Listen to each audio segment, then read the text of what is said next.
So welcome to the video. These are the best MacBook Pro accessories that I use to help create the best working setup for my M1X 16-inch MacBook Pro. The 2021 MacBook Pro is probably one of the best laptops ever released for content creators.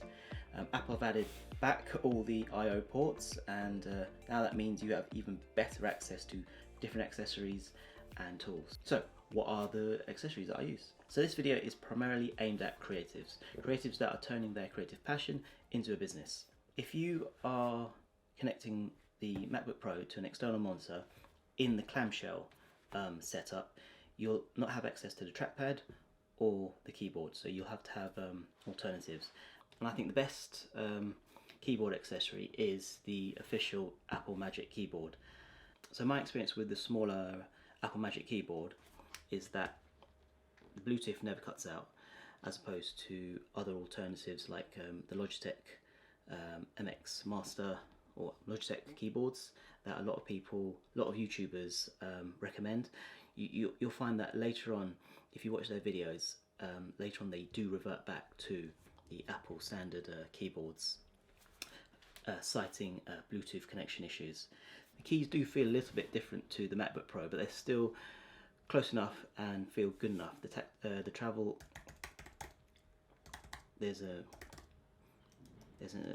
good amount of travel. The keys feel and sound good. This is actually the previous generation of Apple Magic keyboards, and so it doesn't have the Touch ID, but the new ones do have the Touch ID, which means it's even more functional. So the battery life on the Apple Magic keyboard is really good. I don't really charge this up very often, and when I do, there's a lightning port at the back, which is here, and you connect it that way. It's not USB-C, and I don't think that even the newer one is USB-C. The design's really nice. It's a shame it doesn't have the option for the space grey, so I can match it with my MacBook Pro, but it still looks nice as it is. So staying in clamshell mode, you'll need an alternative to the trackpad, and I'm going to first recommend the Apple Magic Mouse. Now, I think the favourite mouse of choice is the Logitech MX Master 3 or MX, but I've used that and I went back to this. I think this is a much better design, and the Apple Magic Mouse functions like a regular mouse in that you move it around to click, but on the top it has what feels like a trackpad scrolling by moving your finger like up and down, and you can also scroll from left to right or right to left, and it just feels much better than a scroll wheel which you get on the alternatives. And you configure even more functions, like a light double tap will maximize the screen a little bit. You can use two fingers and assign that to different functions as well, like swapping between apps or pages. I find that I use it all the time, especially when I'm going through internet pages and I want to go back a page. I'll just quickly swipe, and it's just so much faster than the other competition. One of the best accessories for the MacBook Pro, and I think essential for me personally as an artist, is the Wacom Tablet. Now, this is the Wacom Intuos Pro. It's the medium size, and it's amazing. And when you want to be really precise, I find that I'm much more accurate when I'm using the pen and tablet. The great thing about the Wacom is actually you can, if you're left-handed or right-handed, you can turn it around. It's also a Bluetooth device, so you can just switch it on here and it'll connect under a second and you're ready to go. I can't stress how much more precise it is than compared to the trackpad. As good as the trackpad is on the MacBook Pro and the mouse, this is the best professional tool compared to mouse, trackpad and any other alternatives. The tablet is much more superior to display tablets in that I actually don't like having my hand in the way of the screen. Not being able to see my hand in the way when I'm drawing on the MacBook Pro is much better. On my table I have a mouse pad.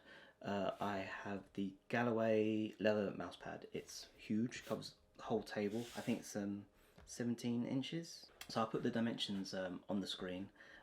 It's huge. It covers everything. the MacBook Pro, the keyboard, even the iPad.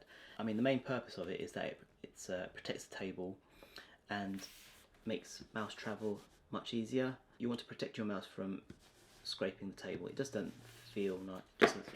Doesn't feel nice when you're moving on the table as opposed to on the mat. So like I said before, the MacBook Pro is pretty much an all-in-one creation tool, and the speakers on here are absolutely amazing, especially on the 16-inch. I've never heard such good speakers, to be honest, on any laptop that I've ever used. But if you're in an outdoor setting at a cafe, or you just prefer the in-ear over-ear setup, the Apple AirPods are the best way to go. And to be honest, I haven't actually tried similarly priced alternatives to this. I just find that when it comes to Apple products, if you can afford it, try and buy the official Apple accessories. You'll find that after a while, your accessories, especially the Apple ones, just seem to communicate better than when you have third-party accessory. So, for instance, the Apple Magic Keyboard and AirPods, I never get connection issues compared to my previous Bluetooth keyboard, which just always had connection issues. And as I said before, you'll find that a lot of YouTubers seem to go back to the Apple keyboard or AirPods or mouse, often recommending alternative third-party accessories. So for external storage, when I configured my MacBook Pro 16, and bear in mind I could afford the 8TB option, I was just looking at the value to terabytes. So I'm going to put some numbers up so you can see what my thinking was. So I've gone for the 2TB option, and I think that the 2TB or the 4TB are the sweet spots, but I think 2TB was just perfect for me. In the configuration, going from 2TB to 4TB is $600, and with that you can buy two T7 2TB SSDs, external SSDs, which would cost in total $259. So for the extra money that you spend from going from 2TB to 4TB, you could buy an extra 4TB of external SSD. So that was my thinking. To push this point further home, going from 4TB to 8TB is $1,200. You could buy 4 Samsung T7 external SSDs, which would be 8TB. So it didn't make financial sense to me to buy 8TB of internal storage. The internal storage is obviously faster than external storage, however fast the Samsung T7s are. But for most people, you're just never going to use that much storage. What I have on here is enough for a few projects and all my tools and a few movies.